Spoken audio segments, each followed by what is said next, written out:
Good morning. Grandma கிச்சனில் இன்றைக்கி வந்து ஸ்வீட் பொட்டேட்டோ இருக்கு இல்லையா, சக்கரவள்ளி கிழங்கு, அதை நல்லா வேக வச்சு கட் பண்ணி அதில் ஒரு சைட் டிஷ் சொல்லிக் கொடுக்க போகிறேன். அதில் ஒரு 1/4 கிலோ ஸ்வீட் பொட்டேட்டோ எடுத்து வேக வச்சு இந்த மாதிரி கட் பண்ணி வச்சுக்கணும். தேங்காய் ஒரு 1/2 மூடி திருவி வச்சுருக்கேன். தாளிப்புக்கு முந்திரி, கடுகு, உளுத்தம்பருப்பு, எஸ்எஸ் ஆயில் ஊற்றிருக்கேன். இது குழந்தைங்களுக்கு ரொம்ப பிடிக்கும். கிழங்கா பிடிக்கலன்னா இந்த மாதிரி கொடுத்தீங்கன்னா இதில் வந்து ரைஸ் கூட போட்டு பிசைஞ்சு கொடுத்துடலாம். நம்ம கடுகு,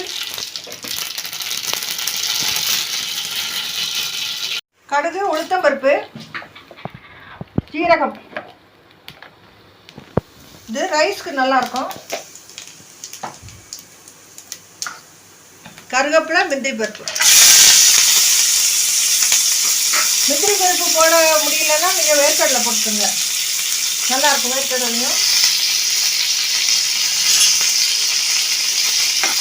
இது சைடிஷ்லாம் வந்துட்டுக்கலாம். நம்ம வந்து சாதம் ரைஸ் போட்டு பச்சு கொடுக்கலாம். முந்திரி பருப்பு சாந்தாச்சு. இப்போ சக்கரவள்ளி கிழங்கு இருக்கு இல்லையா, அதில் வந்து போட்டுக்கிறோம். நல்லா கலந்து விட்டுட்டு